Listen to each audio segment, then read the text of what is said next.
நேற்று ஆடி வெள்ளிங்கிறதுனால எங்கள் ஏரியாவில் இருக்க கோவிலுக்கு தாங்க கிளம்புனோம்.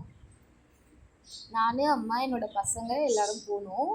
ஃபஸ்ட்டு அப்படியே எங்களோட எல்லையம்மன் கோவிலுக்கு போனோம். அங்கே கன்ஸ்ட்ரக்ஷன் ப்ராசஸ் போயிட்டுருக்கிறதுனால நான் வீடியோ எடுக்கலை. நெக்ஸ்ட்டு அப்படியே சிவன் கோவில் போனோம். அங்கே ஒரு பெரிய குளம் இருக்கும். ஆனால் இப்போ இருட்டிருச்சுன்றதுனால காட்ட முடியல. அதுக்கப்புறம் நாங்கள் தாங்க லாஸ்ட்டு. எல்லோரும் சாமி கும்பிட்டு கிளம்பிட்டாங்க வீட்டுக்கு. நாங்கள் மட்டும்தான் லாஸ்ட்டாக போனோம். அப்புறம் ஐயர் எங்களுக்காக தீபாரத்தனை காட்டினாங்க. அதை அப்படியே கும்பிட்டுட்டு நெக்ஸ்ட்டு அப்படியே பெருமாள் கோவிலுக்கு கிளம்பிட்டோம். பெருமாள் கோவில் வந்துட்டா அங்கேயும் சாமி கும்பிட்டுட்டு பிரசாதம் வாங்கிட்டு துளசி தீர்த்தம் எல்லாம் வாங்கிட்டு அப்படியே கிளம்பிட்டோங்க நேற்று வீட்டுக்கு. எங்களோட ஈவினிங் இப்படி தான் போச்சு. இந்த வீடியோ பிடிச்சிருந்தா லைக் பண்ணுங்கள்.